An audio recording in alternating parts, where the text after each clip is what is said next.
ایک آدمی تھا، تو اس نے دیکھا کہ اس کے شہر کے اندر ایک بہت پرانا درخت ہے، تو لوگ اس درخت کی پوجا کرنے لگ گئے۔ اس بندے کو بڑا جلال آیا، نیک آدمی تھا، اس نے کلہاڑا رکھا کندھے پہ، آج میں درخت کاٹوں گا۔ چلا گیا، جب پہنچا نا درخت کاٹنے کے لیے، تو اس نے ابھی وہ چوک میں تھا کہ ایک شخص ملا اسے، اس نے کہا میں نہیں کاٹنے دوں گا۔ کہا تو کون ہے؟ میں تو کاٹوں گا۔ کہا تو نہیں نہ کرتا اس کی پوجا، دنیا کرتی ہے، تجھے کیا لگے؟ معاذ اللہ، یہ بھی وسوسہ ہے نا، تجھے کیا لگے؟ اور ذرا بحث زیادہ ہوئی تو وہ سمجھ گیا کہ یہ شیطان ہے مجھے منع کرنے والا۔ اب اس نے کیا کیا؟ میں نہیں کاٹنے دیتا۔ کہا نہیں میں کاٹوں گا۔ بار بار دل سے خیال آتا کہ یہ شیطان لگتا ہے، لیکن وہ انسانی شکل میں تھا، بات واضح نہ ہو سکی، بحث ہو گئی، یہاں تک کہ تلخی ہوئی، تلخی آگے بڑھی تو ہاتھا پائی ہوئی۔ اس نیک آدمی نے الٹے ہاتھ سے اس شیطان کو پکڑا اور زمین پر پٹخ مارا، بچھاڑ دیا، اور کلہاڑی لے کے کہنے لگا پہلے تیرا گلا کاٹوں گا پھر درخت کاٹوں گا۔ امام غزالی کہتے ہیں کہ وہ شیطان انسانی شکل میں اندر سے بولا، کہنے لگا اگر تم مجھے چھوڑ دے تو تیرا ایک فائدہ کر دیتا ہوں۔ اس نے کہا وہ کیا؟ کہنے لگا 2 دینار، روز تجھے فجر کے وقت اٹھے گا تو تیرے سرانے ملا کریں گے 2 دینار، درخت کاٹ کے تجھے کیا ملے گا؟ تو اس طرح کر، اس سے غریبوں کی مدد بھی کرنا، کھانا بھی، کوئی انسٹیٹیوٹ، کوئی ادارہ، کوئی جامعہ بھی بنا لینا۔ ہمیں چھیڑ کے درخت کاٹ کے، یہ بہت سارے لوگوں پہ حکومتیں ایسا کرتی ہیں، یہ مشورے دیتے ہیں مولانا آپ حکومت کے مسئلے میں نہ آئیں، آپ فنڈ لیں، آپ فلانا کام کریں، ادارہ بڑا کریں، آپ کو کیا لگے؟ اور یہ بھی ایک ترتیب ہوتی ہے۔ آپ اور بہت سارے لوگ مشورہ دیتے ہیں جی ٹھیک ہے دین کا کام زیادہ ہوگا، ادارے زیادہ بنیں گے، بچے زیادہ پڑھیں گے، لیکن دین کا مزاج یہ ہے کہ جو غلط بات کرے اسے روکا بھی جائے اور ٹوکا بھی جائے، اسے سمجھایا بھی جائے، یہ مزاج ہے دین۔ اس بندے کے اندر لالچ بیدار ہوگا، اس نے کہا بات تو ٹھیک ہے، اور پھر اندر نیا وسوسہ آیا کہ درخت کاٹ دوں گا تو بندے کل کسی اور کو پوجنے لگ جائیں گے، تو پیسوں کا فائدہ، غریبوں کی مدد ہوگی، فلاں نیکی ہوگی، فلاں خیر ہوگا، فلاں ویلفیئر ایسوسیشن بن جائے گی۔ گھر جا کے واپس چلا گیا، چھوڑ دیا، درخت کاٹنے کا ارادہ ختم۔ واپس گیا نا گھر، رات کو سویا، سویرے اٹھا تو 2 دینار پڑے تھے، بڑا راضی ہوا، کچھ کھایا، کچھ کھلایا، کچھ رکھا، کچھ بانٹا۔ اگلے دن پھر اٹھا تو پھر 2 دینار پڑے تھے، کچھ کھایا، کچھ کھلایا، کچھ بانٹا، کچھ لوگوں میں تقسیم کیا۔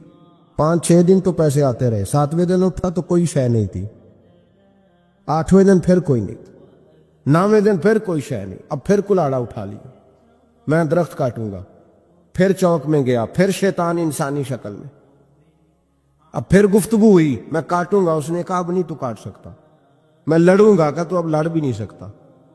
اب جب گتھم گتھا ہوئے، ہاتھا پائی ہوئے، جھگڑا ہوا، تو شیطان نے پکڑ کے نہ الٹے ہاتھ سے زمین پہ دے مارا، 2-3 تھپڑ اس شخص کے ہاتھ پہ دیے، کلاڑا چھین، چل دوڑ جا۔ اب وہ کہنے لگا سچ بتا تو ہے کون؟ کہنے لگا میں شیطان ہوں۔ تو کہا ابھی 1 ہفتہ پہلے میں نے تجھے بچھاڑ دیا تھا، آج تو طاقت کہاں سے لایا؟ اس نے کہا میری طاقت اتنی ہے، تیری ختم ہو گئی ہے، میرے اندر قوت اتنی ہے، تیرے اندر ختم ہو گئی۔ کہا کیوں؟ تو شیطان کہنے لگا جب تو 1 ہفتہ پہلے آیا تھا تو رضا الہی کے لیے آیا تھا، آج تو اس لیے آیا ہے، اس لیے آج تو آیا ہے کہ تجھے 2 دینار نہیں ملے۔ آج تیری جنگ دیناروں کی ہے، آج تیرا رٹا دیناروں کا امت مسلمہ کے ساتھ، اس لیے خدائی طاقتیں معاذ اللہ روٹھ گئی ہیں کہ ان کا رٹا دیناروں کا ہے، ان کا جھگڑا دیناروں کا ہے۔ صحابہ کرام علیہم رضوان کے رٹے دیناروں کے نہیں تھے، وہ دین کے ساتھ مخلص تھے، تو جس میدان میں نعرہ لگاتے تھے اللہ کی مدد ان کے شامل حال ہو جاتی۔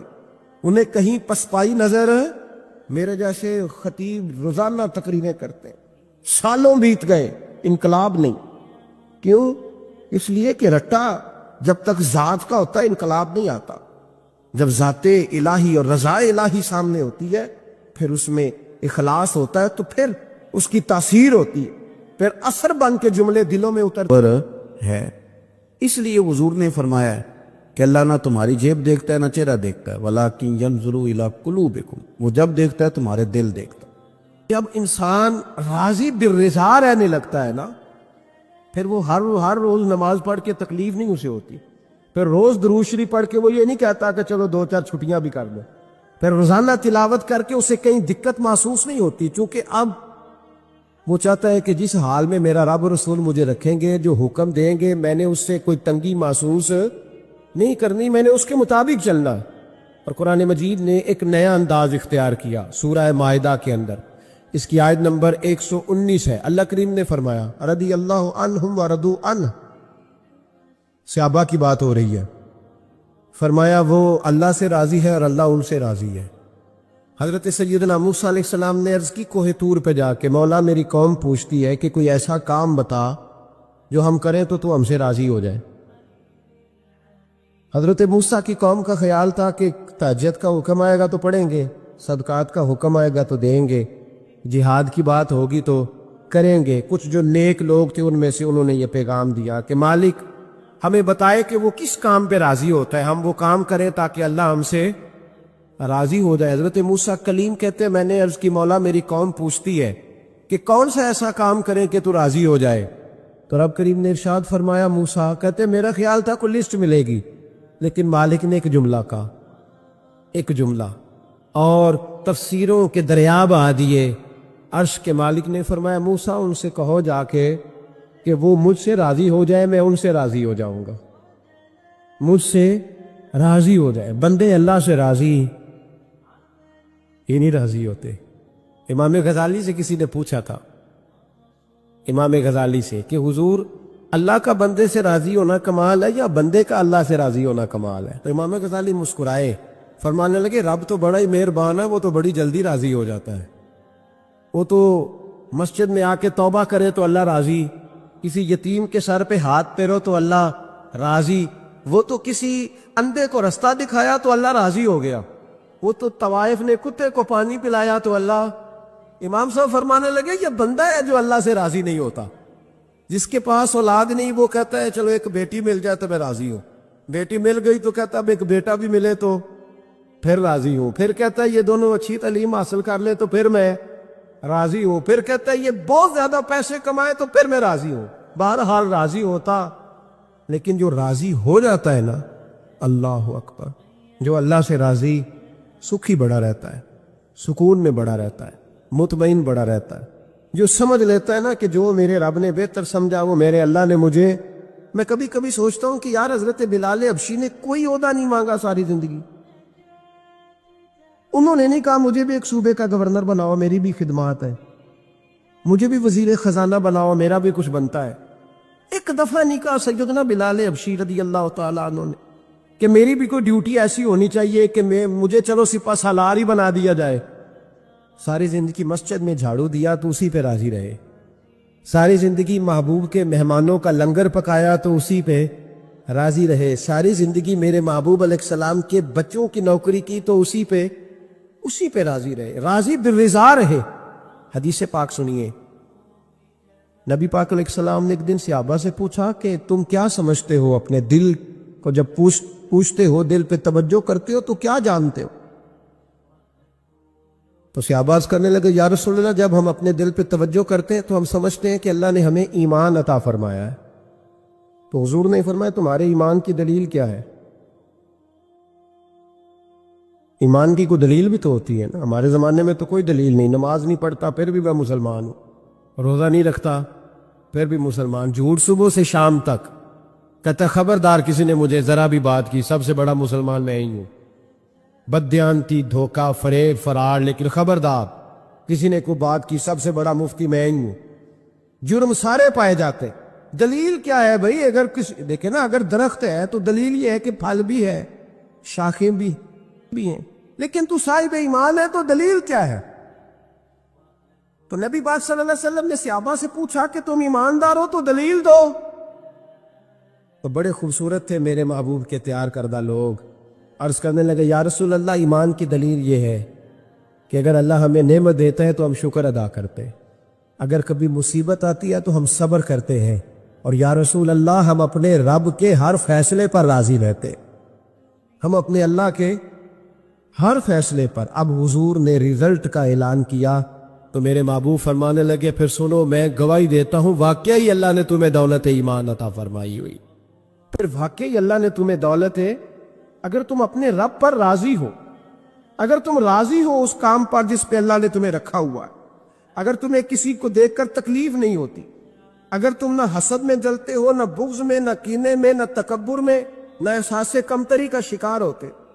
اگر تم راضی رہتے ہو کہ میرے مالک نے بہترین زندگی مجھے دی، پھر اس کا مطلب یہ ہے کہ تم صاحب ایمان ہو۔ ہمارے زمانے میں لوگوں کی وہ تکلیفیں، صبر نہیں ہے، سکون نہیں ہے، بے چینی سی ہے، بے قراری سی ہے، معاشرے میں ایک عجیب سی ہلچل ہے۔ ہر آدمی سمجھتا ہے کہ وہ سامنے والا جو شخص ہے نا وہ بڑا سکھی ہے اور میں بڑی تکلیف میں ہوں۔ میں رات اپنے پیر بھائیوں کو سمجھا رہا تھا، میں کہہ رہا تھا یاد رکھنا جس آدمی کا عہدہ بڑا ہوتا ہے نا اس کا زخم بھی بڑا گہرا ہوتا ہے، اس کا زخم بھی بڑا۔ ہاں وہ کسی شاعر نے، شعر اردو کا ہے اور تھوڑا وقی تھا شاعر بھی، تو بات بھی اس کی تھوڑی وقی ہے، چلیں آپ سیانے لوگ ہیں آپ کی سمجھ میں آ ہی جائے گی۔ اس نے کہا تھا کہ ہجوم غم میں بھی توہین نے ضبط غم نہ ہوئی، ہجوم غم میں بھی توہین نے ضبط غم نہ ہوئی، ہم اس احتیاط سے روئے کہ آنکھ نم نہ ہوئی۔ لوگوں کو نہیں پتا چلا کہ ہم رو رہے ہیں، ہم نے واہ ویلا کر کے دنیا، ہم اس احتیاط سے روئے کہ ہماری آنکھ نم نہ ہوئی۔ ہم نے واہ ویلا کر کے نہیں بتایا کہ بڑی دقت میں، ہم نے اپنے آپ کو محفوظ رکھا، ضبط میں رکھا، حوصلے میں رکھا، اللہ کی رضا پہ راضی رہے، اپنے آپ کو اپنے رب کی رضا پر۔ میرے نبی پاک صلی اللہ تعالی علیہ وسلم نے فرمایا کہ قیامت کے دن میری امت کا ایک گروہ ایسا ہوگا جسے اللہ تبارک و تعالیٰ اس طرح جنت میں پہنچا دے گا جیسے کوئی بندہ اڑ کے جنت میں چلا جاتا ہے۔ وہ جب جنت میں پہنچیں گے نا تو فرشتے ان سے پوچھیں گے تم نے حساب دیا؟ کہیں گے ہمیں تو پتہ ہی نہیں حساب کیا ہے۔ پل سے رات سے گزرے، کہیں گے خبر ہی نہیں پل سے رات کہاں ہے، تو یہاں کیسے آ گئے؟ کہیں گے اللہ کے فضل سے، اللہ کے فضل سے۔ تو کہا بتاؤ تو صحیح تمہاری نیکی کیا تھی؟ تو کہیں گے دو باتیں تھیں، ایک تو ہم اللہ کے حلال کو حلال جانتے تھے، رب کے حرام کو حرام جانتے تھے، اور دوسرا یہ تھا کہ ہم اللہ کے ہر فیصلے پہ راضی رہتے تھے، اللہ کے ہر فیصلے پہ۔ تو جو رب کریم کی رضا پہ راضی رہے پھر اسے کسی حساب کتاب کا سامنا نہیں کرنا پڑے گا، پھر اسے پل سے رات کی دشوار گزار گھاٹیوں کا سامنا نہیں کرنا پڑے گا۔ شرط یہ ہے کہ وہ اللہ کی رضا پہ راضی رہے، وہ اللہ کے فیصلے کو بصیر و چشم مانے، وہ عاجزی اور انکساری کے ساتھ گردن جھکا دے اپنے مالک کے فیصلوں پر، جھکا دے۔ اللہ نے حضرت ابراہیم کو اولاد نہیں دی، پھر زمانے کے بعد دی، پھر دینے کے بعد کہا کہ جاؤ وادی غیر ذی زرع ان میں چھوڑ کے آؤ۔ سخت گرمیاں ہو جائے تو لوگ بچوں کو سکول نہیں بھیجتے، چھٹیوں کا اعلان ہو جاتا ہے، لیکن حضرت ابراہیم چھوڑ آئے بچہ، اور بچہ ایک تو بچہ اللہ تعالیٰ روٹین میں دیتا ہے تو اس کی قدر و منزلت اور ہوتی ہے، اور ایک بندہ بڑی دعاؤں التجاؤں خواہشات کے بعد لیتا ہے اس کی قدر و منزلت۔ وہ بچہ جو بڑی دعاؤں کے بعد لیا، کہا چھوڑ آؤ، کوئی کھانا نہیں، پانی نہیں، دانا نہیں، حضرت ابراہیم چھوڑ آئے۔ 13 سال اکٹھے رہنے کی اجازت نہ ملی، اور جب اجازت ملی تو کہا اب چھری اٹھاؤ اور بیٹے کی گردن پہ چلا دو۔ آپ اس کو آسان کام سمجھتے؟ اتنی تسلیم و رضا، ہر فیصلے پہ راضی ہونا، ہر فیصلے پہ۔ یہاں ہمارا حال یہ ہے کہ 2 منٹ کے لیے تکلیف آتی ہے تو لوگ واہ ویلا کرتے، شور بچاتے، کفر بولتے۔ ہر آدمی آپ اس کو ٹٹول کے دیکھے تو کہتا ہے سب سے تکلیف میں ہی ہوں۔ کس سولی پہ لٹکے ہوئے ہم؟ آخر کون سا معاشرے کا ایسا دکھ ہے جو صرف ہمارے پاس ہی آ گیا؟ ہر آدمی کہتا ہے مجھے نہ چھیڑنا، سب سے زیادہ غمگین میں ہی ہوں۔ بھائی بتا تو صحیح نا کہ آخر کون سی ایسی چیز ہے جو مالک نے تجھے عطا نہیں فرمائی؟ لیکن ہماری آزمائشیں ہیں، ہمارے جملے ہیں، ہماری گفتگو ہے کہ ان سے شکوہ چھلکتا، ان سے شکایتیں ٹوٹ ٹوٹ کے نیچے گرتی ہیں۔ ہم یہ سوچتے ہی نہیں کہ ہمیں نہیں پتا ہمارے حق میں بہتر کیا ہے، ہمارے رب کو پتا ہے کہ ہمارے حق میں بہتر کیا ہے۔ اس لیے لوگ شکایت نہیں کرتے تھے، آج ہر بات پر شکایت ہے، ہر بات پر لوگ شکوہ کرتے ہیں، اور ہر بات پر لوگ اللہ تبارک و تعالیٰ کی بارگاہ ناز کے نافرمان بنتے ہیں۔ اور پھر سوال کیا، یا اللہ تو راضی ہو جا، یا اللہ تو۔ اور اللہ کیا فرماتے ہیں موسیٰ اپنی قوم سے کہو یہ مجھ سے راضی ہو جائے، میں بھی ان سے راضی ہو جاؤں گا۔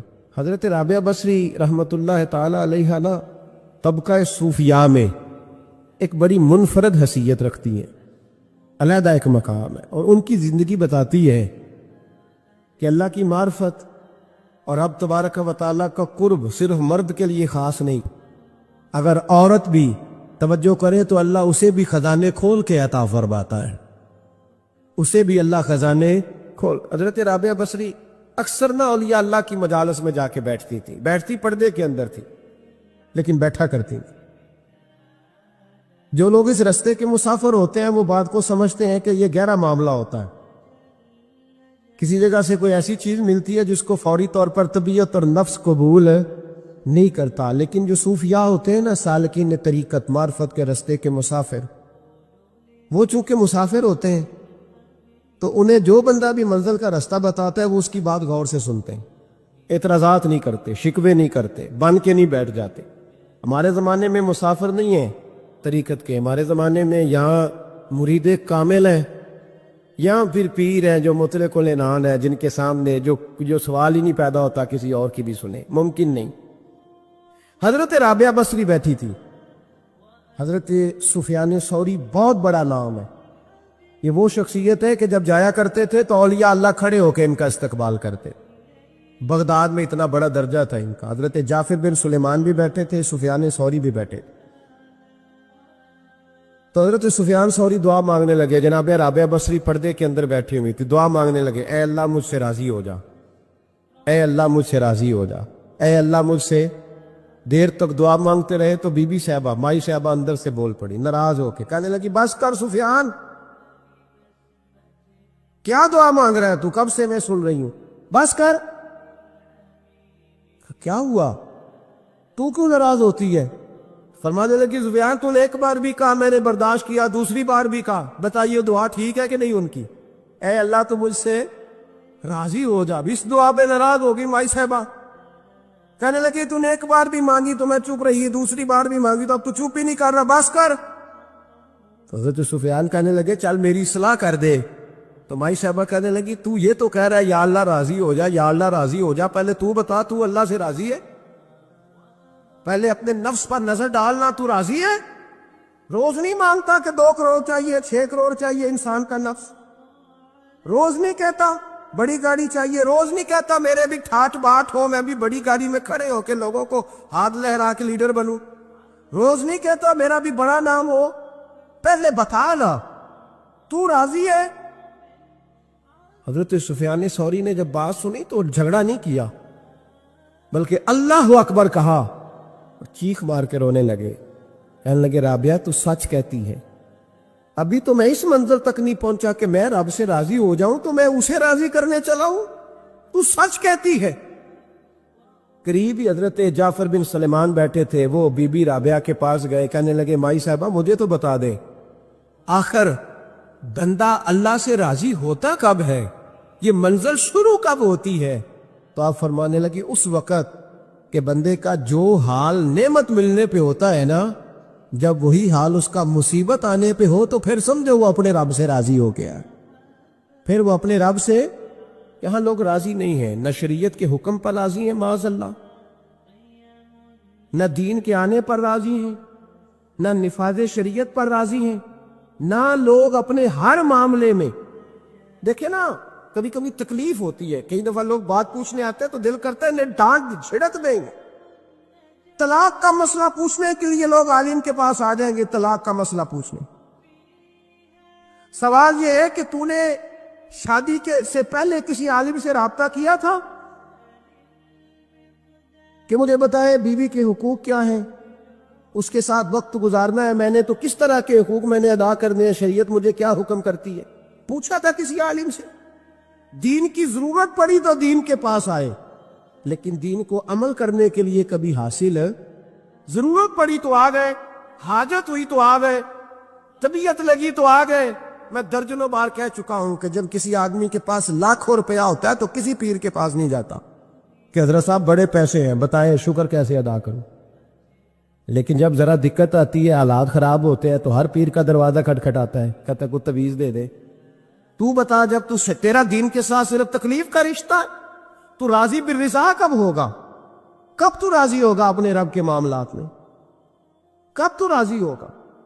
کئی دفعہ طبیعت میں تکلیف ہوتی ہے، وہ حضرت صاحب حالات بڑے خراب ہوئے، پہلے آپ نے تعویذ دیا تھا تو صحیح ہو گیا، اب پھر خراب ہے میں دوبارہ آ گیا، تو دل کرتا ہے ان سے کہنے سے کہ یار ہمارے ساتھ تمہارا رشتہ خراب حالاتوں کا ہی ہے، کبھی صحیح حالاتوں میں بھی آؤ نا، بڑے خوش حالات میں بھی آؤ کہ اب حالات بڑے اچھے ہیں، ہم حاضر ہیں، کوئی حکم کرے۔ خدا را راضی بالرضا رہنا سیکھے۔ انس بن مالک رضی اللہ تعالیٰ عنہ کہتے ہیں 10 سال حضور کی بارگاہ میں رہا، 10 سال، اور 10 سال میں نے حضور کے گھر میں نوکری کی۔ کہتے ہیں نبی پاک نے کبھی مجھے اف تک نہیں کہا۔ ہمارا اپنا بچہ جو ہوتا ہے نا بیٹا، اور 10 دنوں میں شاید سینکڑوں دفعہ سن لے یہ کیا کیا ہے وہ کیا، کہتے 10 سال حضور نے مجھے، کہتے میں نے ایک دن بڑا نقصان کر دیا، کوئی بڑی چیز مجھ سے ٹوٹ گئی، بڑا نقصان ہو گیا۔ تو فرماتے ہیں کہ نبی پاک صلی اللہ علیہ وسلم کی ایک زوجہ محترمہ مجھ پر جلال کرنے لگی، اور ان کا جلال بالکل بجا تھا، ان کا غصہ بالکل ٹھیک تھا، اس لیے کہ میں نے واقعی بڑا نقصان کیا تھا۔ کہتے ہیں وہ جب جلال کرنے لگی نا تو محبوب تشریف لائے، کیا ہوا؟ کہا یا رسول اللہ یہ دیکھیں اس نے کتنی بڑی چیز توڑ دی۔ تو کہتے ہیں اب میرا خیال تھا کہ یہاں سے بھی مجھے ڈانٹ پڑنی ہے اور پڑنی چاہیے بھی، اس لیے کہ میں نے آج بڑا نقصان کیا ہے۔ لیکن کہتے ہیں محبوب میرے قریب آئے اور میرے کندھے پہ ہاتھ رکھا، زوجہ جلال میں تھی، تو محبوب نے کیا خوبصورت جملہ کہا، ساری سوچ ہی بدلتی۔ فرمانے لگے اس کو نہ ڈانٹ، اس چیز کا ٹوٹنا میرے رب کی رضا تھی تو چیز ٹوٹ گئی ہے، یہ میرے رب کی رضا تھی تو یہ چیز اب یہ غریب ہے، اس کا دل نہ توڑ، وہ ٹوٹ گیا، وہ جو ہونا تھا سو ہو گیا، اب چھوڑ، یہ میرے اللہ کی اس چیز کا اتنی دیر رہنا ہی ہمارے حق میں بہتر تھا، تو ٹوٹ گئی تو ختم۔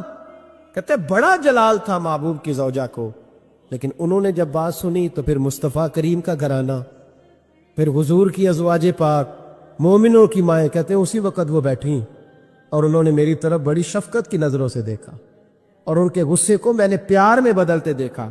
بھائی یاد رکھو اللہ کی رضا، پھر اس وقت 2-4 لاکھ کے لیے لوگوں کو ہارٹ اٹیک نہیں ہوتا، پھر 20-25 ہزار کے لیے بلڈ پریشر اپ ڈاؤن نہیں ہوتا جب بندہ اللہ کی رضا پہ راضی رہنے لگتا، پھر چھوٹی چھوٹی باتیں اس کے لیے سہانے روح نہیں بنتی، پھر ذرا ذرا سی بات اسے تکلیف نہیں دیتی، جب وہ اللہ تعالیٰ کی رضا پر راضی ہونے کا عادی ہو جاتا ہے تو پھر یہ چیزیں اس کے لیے باعث آزمائش۔ بنی اسرائیل میں ایک شخص تھا، امام غزالی رحمۃ اللہ علیہ فرماتے ہیں اس کا دل چاہا کہ پتہ تو کروں جنت میں میرا پڑوسی کون ہوگا۔ اس کو خواب میں بتایا گیا کہ فلاں بن فلاں تیرا جنت میں پڑوسی ہے۔ اب یہ بڑا عابد تھا، زاہد تھا، عبادت گزار تھا، پرہیزگار، بڑا نیک تھا، بڑا پرہیزگار۔ یہ سفر کر کے اس کے پاس گیا، اس کو جا کے کہنے لگا میں تیرا مہمان نہ بن جاؤں، 2-3 دن کا بن جاؤں۔ کہتے میں 3 دن اس کے ساتھ رہا، میں اس سے زیادہ نوافل پڑھتا تھا، زیادہ صدقات و خیرات کرتا تھا، زیادہ عبادات کرتا تھا، وہ تو میرے مقابلے میں کچھ بھی نہیں۔ 3 دن کے بعد میں آنے لگا تو میں نے اس کو کہا یار میں ایک مقصد کے لیے آیا تھا تیرے پاس۔ اس نے کہا بتائیے۔ میں نے کہا کہ میرا آنے کا مقصد یہ تھا کہ میں دیکھوں تو کون سی ایسی عبادت کرتا ہے کہ جنت میں تو میرا پڑوسی بنے گا، لیکن تیری عبادات ریاضت میں تکبر نہیں کرتا، لیکن میں نے کوئی خاص چیز دیکھی نہیں، کوئی خاص بات ہے تو مجھے بتا دے۔ تو بندہ کہنے لگا کوئی خاص بات نہیں، ہاں ایک چھوٹی سی عادت ہے میرے اندر، چھوٹی سی عادت۔ بڑے لوگ کبھی بھی اپنی باتوں کو بڑا نہیں سمجھتے، کہ ایک چھوٹی سی عادت ہے، کہ وہ کون سی؟ تو وہ کہنے لگا اگر شدید گرمی ہو نا تو میں نے اپنے رب سے کبھی سردی نہیں مانگی، اور کبھی برف جمی ہو نا گلیوں میں تو میں نے اپنے رب سے کبھی گرمی نہیں مانگی۔ میں سمجھتا ہوں میرا رب مجھے دیتا ہی وہ ہے جو میرے حق میں بڑا بہتر ہوتا ہے۔ یہ ایک میری چھوٹی سی عادت ہے کہ کڑاکے کی دھوپ میں نے کبھی مالک سے سائے کا سوال نہیں کیا، اور اگر تیز بارش ہو رہی ہو تو میں نے کبھی یہ نہیں کہا کہ بارش نہیں ہونی چاہیے تھی، کیا بنے گا فلاں چیز کا۔ میں سمجھتا ہوں جو بہتر تھا اللہ نے وہی دے دیا ہے تو میں مطمئن رہتا ہوں۔ تو عابد وہ نیک آدمی وہ اللہ کے ولی کہنے لگے اسے چھوٹی سی عادت نہ بتا، تیری یہ وہ عادت ہے جس کی وجہ سے رب تجھ سے راضی ہو گیا ہے، اللہ تجھ سے راضی ہے تیری اس عادت کی بنا پر۔ جب ہمارے مزاج میں یہ چیزیں آ جائیں گی نا کہ جو میرے حق میں بہتر تھا مالک نے مجھے وہ دے دیا ہے، پھر ہم ہر جگہ بیٹھنے کی تمنا نہیں کریں گے، پھر سامنے والے سے ہم حسد نہیں کریں گے، پھر ہم یہ نہیں چاہیں گے کہ اللہ کرے وہ مر جائے اور اس کی ہر چیز مجھے مل جائے، پھر ہمارا مزاج، پھر ہماری طبیعت یہ نہیں رہے، اللہ کی رضا پہ راضی رہے۔ مالک کے فیصلوں میں اپنے دل میں کوئی بوجھ محسوس نہ کرے. اپنی زندگی اللہ کے فیصلوں. دیکھیں نا، جو ماں باپ اللہ نے بڑے اچھے سمجھے وہ ہمارے لیے پسند کیے. وہ اللہ نے ہمارے لیے جو اس نے ہمارے حق میں بڑے، جو بہن بھائی، اللہ کرے آپ کو سمجھ آئے، جو بہن بھائی اس نے ہمارے حق میں بڑے اچھے سمجھے وہی بہن بھائی اس نے ہمیں عطا کیے. جس بیوی کو اس نے ہمارے گھر کے گلشن میں بہتر سمجھا اس کو لا کے اس نے ہمارے آنگن میں بٹھایا. اور جو اولاد اس نے ہمارے لیے باعث افتخار سمجھی وہ اولاد اس نے ہمیں عطا فرمائی. حضرت نوح علیہ السلام کا بیٹا کافر ہو گیا، پر کسی جگہ انہوں نے شکوہ نہیں کیا کہ مالک یہ کافر کیوں ہوا. اللہ کے قبضے میں ہے نا دل، پھیر سکتا ہے نا، مقلب القلوب ہے. لیکن حضرت نوح نے دعا اللہ کی رضا پر راضی رہے، اپنا مزاج بدلے، تاکہ معاشرے میں یہ جو گھٹن ہے، یہ جو ٹینشن ہے، یہ جو جھگڑا ہے، یہ جو چھینا چھانی ہے، یہ جو ایک دوسرے پر لوگوں کی نظریں ترشی ہیں، یہ ختم ہو. سمجھیں کہ میرے حق میں جو بہتر تھا مالک نے وہ چیز مجھے عطا کر دی. میں اکثر کہتا ہوں اپنے دوستوں کو، میں کہتا ہوں مجھے ایسے لگتا ہے جو سب سے اچھے ماں باپ تھے وہ اللہ نے مجھے عطا فرمایا، اور جو سب سے بہترین اساتذہ تھے نا ان کا دروازہ اللہ نے مجھے عطا فرمایا. اور جس شیخ جس پیر کو اللہ نے سب سے زیادہ شان عطا فرمائی اس کا دروازہ اللہ نے مجھے دکھایا.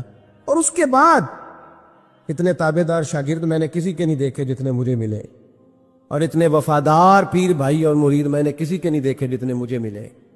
میں اس بات پر، اور میں بات اس لیے نہیں کر رہا، میں آپ کو دل کی گہرائی سے بات بتا رہا ہوں کہ یہ عنوان زندگی ہے، یہ روح زندگی ہے. میں کبھی کبھی بڑے ناز کے ساتھ سجدہ شکر ادا کرتا ہوں کہ ایک بہت بڑا خوش نصیب شخص ہوں. اب یہ بات صرف سوچنے کی ہے. 100 لوگوں میں سے اگر ان 2 پہ ہی بندہ غور کرے جو نافرمان ہے تو پھر زندگی آگے چل سکتی. تو 98 پر غور کیوں نہیں کرتا؟ تو 98 پر غور کیوں نہیں کرتا؟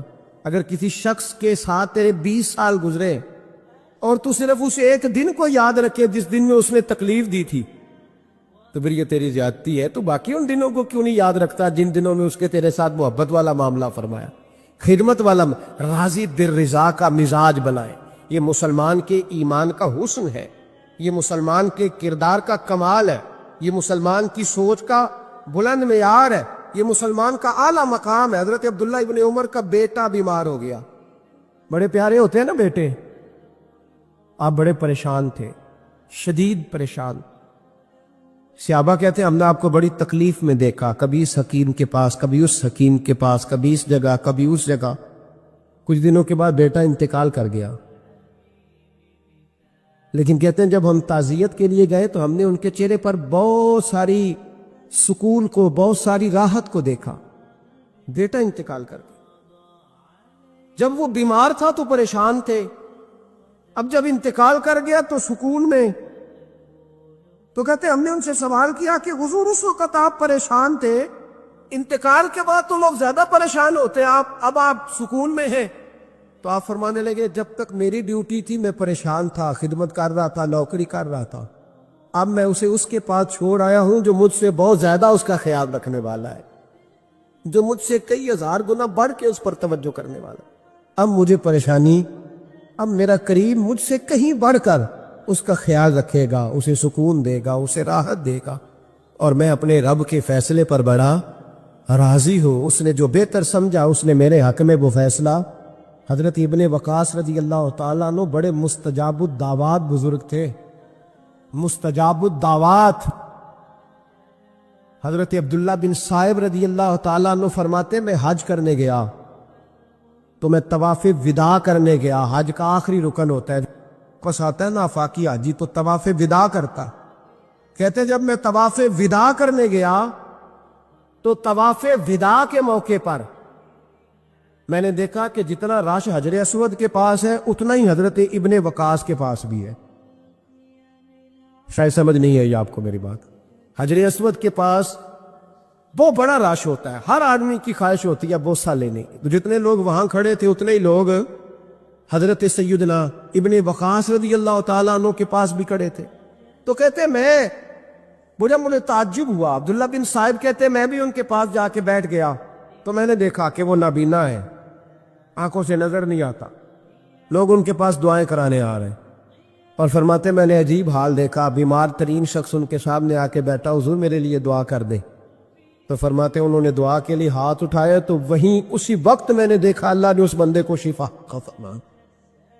میں نے دیکھا مقروض دعا کرا رہے ہیں، بیمار، بے اولاد، جو بھی دعا ان سے کراتا اللہ اس کی حاجت کو پورا فرما دیتا۔ حضرت عبداللہ بن صائب کہتے ہیں میں شام تک بیٹھا رہا، ہر نماز کے بعد رش ہوتا، میں دیکھتا رہا۔ فرماتے ہیں شام ہو گئی، لوگ دعائیں کرا کے چلے گئے۔ جب مغرب کا وقت ہوا تو نابینا تھے، پھر بھی مجھ سے کہنے لگے عبداللہ ساری دنیا نے دعائیں کرائی ہیں، تو نے نہیں کرانی؟ تو صبح سے بیٹھا ہے بس دیکھے ہی جا رہا ہے، تو نے نہیں کوئی دعا کرانی؟ تو کہتے ہیں میں نے کہا حضور میں نے دعا نہیں کرانی، ایک سوال پوچھنا ہے۔ تو فرمانے لگے پوچھو۔ تو میں نے کہا حضور سارا زمانہ جو دعا کراتا ہے اور اللہ آپ کی قبول کرتا ہے، تو ایک دعا آپ اپنے لیے بھی کر لیں، اللہ آپ کو آنکھیں عطا فرما دے۔ مالک جو قبول کر رہا ہے تو ایک کر لے اپنے لیے بھی۔ میں گڈی تے ہتھ ڈور سجن دے، وہ جنج رکھے اونج رہنا ہے، وہ جنج رکھے اونج رہنا ہے، واجب نہیں جی وچ شریعت مندہ قسم لو کہنا۔ کہنے لگے ایک دعا اپنے لیے بھی کر لیں۔ کہتے ہیں جب میں نے یہ کہا تو بن وقاص رو پڑے، اتنا روئے کہ ان کی ہچکی بند گئی۔ کہنے لگے نا، جب تک رب نے چاہا اس نے مجھے آنکھیں دی، اور اب اس نے بہتر سمجھا کہ میری آنکھیں نہ رہے تو اس نے جو بہتر سمجھا میرے لیے کر دیا۔ میرا مالک میرے حال سے آگاہ ہے، اور میرے مالک کی حکمت ہے، اس نے مجھے جس حال میں رکھا ہے، اور فرمایا اگر اس نے مجھے اس حال میں رکھا ہے تو میں بھی اس حال پہ بڑا ہی راضی ہوں۔ میں اپنے مالک کے دیے ہوئے اس حال پر بڑا مسلمان یہ سمجھ لے، اس پیغام کو پلے کے ساتھ باندھ لے۔ اگر اس نے جلد بازی دکھانی ہے، اگر اس نے بے راہ روی کرنی ہے، اگر اس نے اللہ تبارک و تعالیٰ کے فیصلوں میں مداخلت کرنی ہے، پھر یہ تو ممکن ہی نہیں۔ یہ ہو سکتا اس لیے کہ اس کی لگامیں کسی اور کے پاس ہے، اس کے فیصلوں کا اختیار کسی اور کے پاس ہے۔